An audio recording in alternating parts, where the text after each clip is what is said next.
কংগ্রেস জিন্দাবাদ জিন্দাবাদ জিন্দাবাদ বন্দে মাতরম বন্দে মাতরম।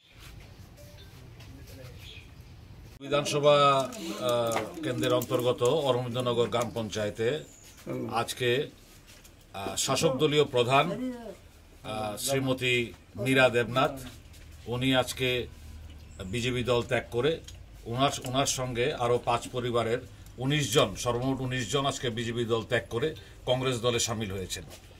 আজকে এখানে একটা যোগদান সভা অনুষ্ঠিত হচ্ছে। এই যোগদান সভা দিয়ে শুরু হয়েছে আমাদের যাত্রা পঞ্চায়েত নির্বাচনের, এবং আমি আত্মবিশ্বাসী যে পঞ্চায়েত নির্বাচনের আগে বিভিন্ন পঞ্চায়েত থেকে বিজেপি সমর্থক এবং কর্মীরা আমাদের দলের সঙ্গে যোগাযোগ রাখছে এবং আমাদের দলে সামিল হবে। আপনি কি ভাবছেন যে পঞ্চায়েত নির্বাচনে যে যতগুলো পঞ্চায়েত আছে আপনারা প্রতিদ্বন্দ্বিতা করবেন?